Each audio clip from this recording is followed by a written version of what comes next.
Menopause is an inevitable transition in every woman's life, but what if there was a way to delay its onset? And what if that was by engaging in a basic physiological need like sex? Well, that's exactly what a recent study investigated, and here to walk us through its findings and what they could potentially mean for the more than 165 million women in the United States is the lead investigator herself. Welcome to the Clinicians Roundtable on ReachMD. I'm Dr. Paul Doghramji, and joining me today is Megan Arnot, a Ph.D. candidate in the Department of Anthropology at the University College London, and lead author of a study examining sexual activity and age of menopause. Thanks so much for joining us today, Megan. Thanks for having me. So before we jump right into the study findings, I'd like to hear more about how you started exploring the potential link between sexual activity and menopause.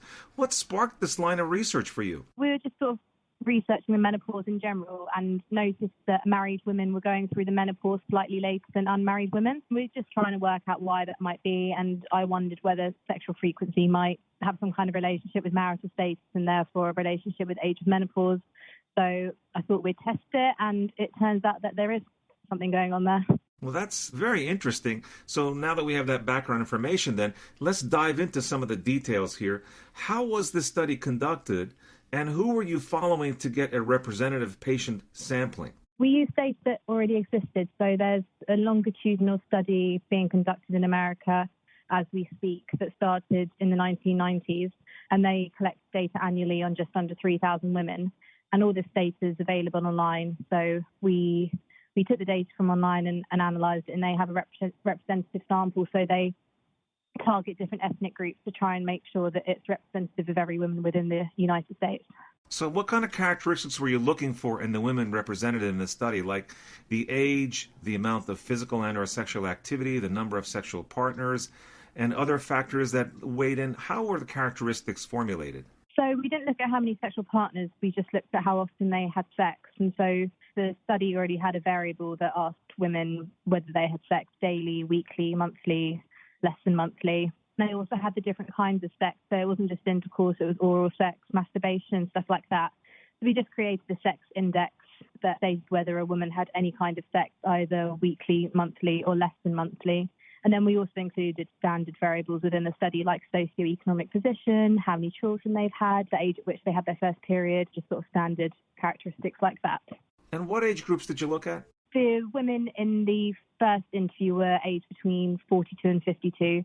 So it varied, but it was on average about 52 at the first interview. So let's run through some of the results then. What did you find? We found that women who had sex more, so women who had sex at least weekly were at any given age least likelihood to go to menopause. And then women who had sex at least monthly were again less likely to go through the menopause. And then the women who had sex less than monthly were most likely to enter menopause at any given age. Did the type of sexual activity matter at all? No, we included all of them in just one variable, so we made a sex index. But if we looked at all of them individually, they all had a similar effect on age of menopause. And did the frequency of sexual activity also have anything to do with the delay of menopause? Yes, so the women who had the most amount of sex went through the menopause later. Was there a specific amount, like once or twice a week, or more than once or twice a week, or several times a month? It was weekly, monthly, less than monthly variables, so don't have any specific numbers. And what about living with a partner? Did that affect the age at which menopause begins? We looked at that as well. So we looked at whether a woman lived with a man, so either a sexual partner that's a man or just a man in general, so it could be a family member or a male friend, and neither seemed to have any relationship with age menopause, interestingly. And did you look at same-sex engagement versus heterosexual activity? No, there wasn't a massive amount of people that are in same-sex relationships within the study, so there wasn't really enough sample size to include that. For those just tuning in, this is the Clinicians Roundtable on ReachMD. I'm Dr. Paul Doghramji, and today I'm speaking with anthropologist Megan Arnot from the University College London about a recent study linking sex frequency to age of menopause. So now that we've covered what the study entailed and what was found, let's talk about the potential impacts. So based on these results, Megan, how do you think this may affect the outlooks of menopause for women who come across this study? While the results are quite provisional and we don't quite understand the direction of causation yet, We hope that further research might allow women to be more autonomous about their age of menopause and take actions which may encourage menopause or delay it, depending on perhaps which way they want to go. But just hopefully it will empower women with more knowledge of how they can take control of their own fertility. In turn, how do you think this might impact the overall views on menopause from women's health professionals? From experience, it doesn't seem that health professionals talk about the menopause that much with women of the menopausal age. So hopefully it will just get the dialogue open between clinicians and between patients and just get people talking about the menopause a little bit more, because at the moment people don't really talk about it too much. Potentially professionals that are talking to their patients may just give them that option that if you want to delay your menopause, increasing sexual activity might be one of the ways of doing so. Can you see that happening?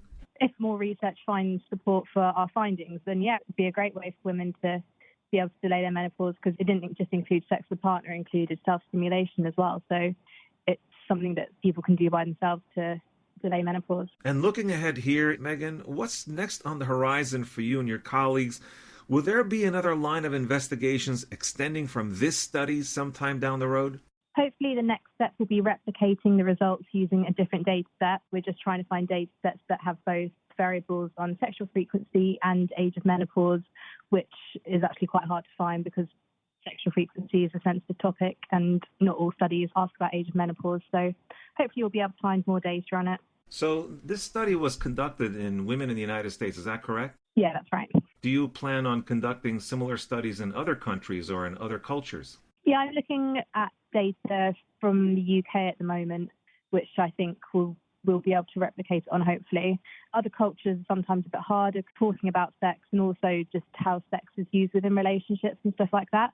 So I think different cultures will be a bit trickier. Well, Megan, I'd like to thank you for joining me to talk about these study-driven insights on the potential links between sexual activity and age of menopause. It was great having you on the program today. Thank you for having me. So I'm Dr. Paul Doghramji, and you've been listening to the Clinicians Roundtable on ReachMD. To access this episode and others in this series, visit reachmd.com/cliniciansroundtable, where you can be part of the knowledge. Thanks for joining us.